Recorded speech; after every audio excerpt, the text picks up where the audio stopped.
Especially after the deadly force encounter has happened, you want to get out of the danger zone so that you're not victimized a second time. Want to take your knowledge beyond the narrated videos? Join us on Active Self-Protection Extra and subscribe for multiple videos every week to help you get better in your defensive skills. Hi everyone, this is John with today's Active Self-Protection lesson out of Atascocita, Texas in the United States. This video was sent to me by the Uber driver who is victimized. It's a scary one, but thankfully she comes out okay. The dash cam has audio, and so what you're gonna see is an initial encounter and then a little bit of a lull, but hang in there because it's gonna come back around and get hairy again. Then we'll come back and learn some lessons.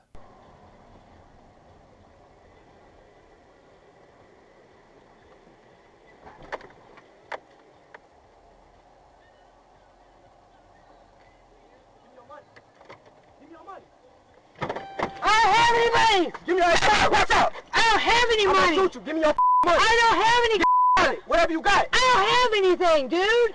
Give me your phone. I'm a killer, bro. I'm finna kill you, bro. Give me all the money you got. Anything you got. Give me your wallet. Hurry. No. Now. Hurry. I don't have anything.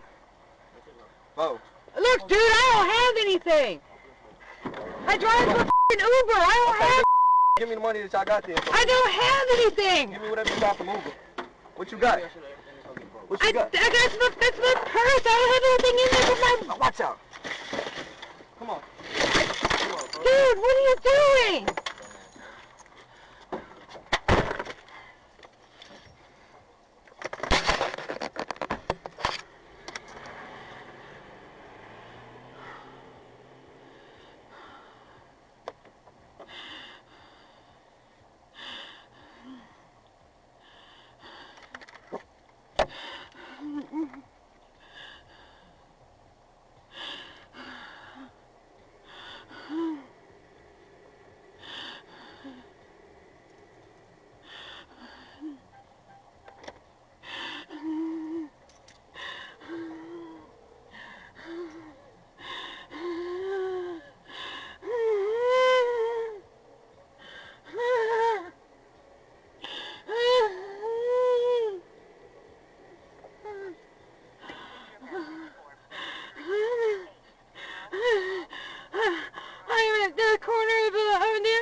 Eagle Springs and Timber Forest.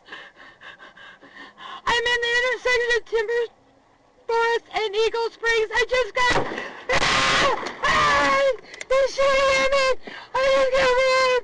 Oh my God! Oh God! Yeah! Oh my God! Come on!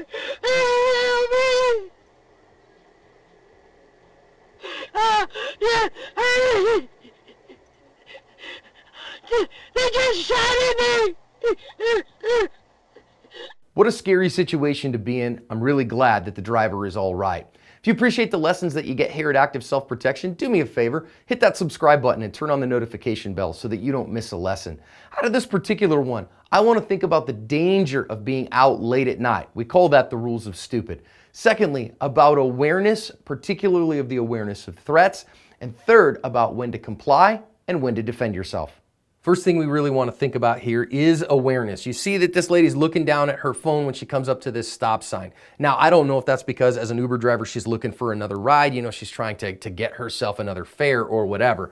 But recognize when your car is going to come up to a stop at a stop sign, you know, obviously is where you're going to do that. Well, you have to pay attention to what goes on around you because your car becomes a transitional space when it's stopped. It becomes a place where people can easily ambush you. And these guys knew that she was going to have to come to a stop and chose that moment. So you've got to be aware of your surroundings. She was not. And so they come right up and bump her car. You can see that they bumped her with their rear bumper on her front bumper. Now, this tactic is very common, friends. We see this all over the world. When somebody wants to stop someone in a car, they will pull their car up and in front and prevent their escape. But guess what they didn't prevent? At this moment, she had the opportunity to recognize, gosh, I'm in a transitional space. These guys have just cut me off. They've hit the brakes. They didn't go around me. They stopped in this moment. It's time to hit reverse and mash that gas pedal down. Does that require some defensive driving ability? Absolutely, yes, it does. Do you need to know how to make a quick turn, even a J-turn in that kind of instance to get yourself out of the danger zone? Yes, you do. Now, they're going to pile out of the car and you heard them say, give it up, give me the money, whatever. And you got to have a plan for this. This is why we talk about attitude, skills, and plan. And that plan might be, hey man, somebody sticks a gun in my face, I'm just going to go ahead and comply. Now, she was kind of half and half. She's like, I don't have anything, when we know she had a little bit of money on her, but she didn't want to give it up. They said, give me your phone. And she's like, hey man, you know, whatever, I don't know what you want me to do.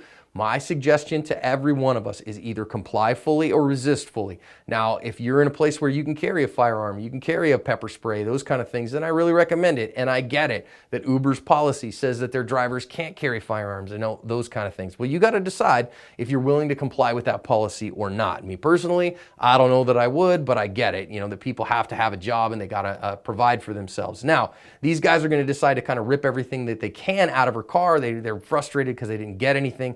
So they jump in their car and leave, and she's gonna sit there and call the cops. Friends, bad idea. I just want you, if you ever are in this kind of thing, don't stay there because of exactly what happens in this instance.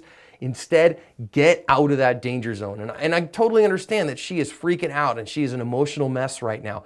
This is why emotional fitness is so important, to recognize I'm in danger still and I got to do some things to keep myself safe. And that emotional fitness comes from pre-planning and understanding that you can protect yourself. Man, she should have turned left, smash the gas and call the cops while she is in motion so that she's not able to get hurt again. And while she's sitting there, you can just hear the problems that it is for her emotionally, as well as just kind of sitting in this dangerous spot. Now, finally, we want to talk about the fact that, she has broken a single rule of stupid. She's out at 00:47. So it's about 12:45 at night. And yes, that's breaking one rule of stupid. Normally you can get away with it, but I don't know about a stupid, if she's in a stupid place here, or if these bad guys have traveled to get her. Now there's we see the shots again, which is why I say you want to get out of the danger zone. But when we talk about Farnham's Law abridged, don't go stupid places with stupid people at stupid times and do stupid things. Normally you can get away with one rule of stupid broken. That's all I see her breaking here. But even breaking one rule heightens your risk. So be careful of that. My recommendation for all of us is between that hours of midnight and 5 a.m., unless you're at work, be inside. Now, let's learn the lessons out of this one. Let's be prepared. Let's make sure that we know what we're doing so we can cover our asp.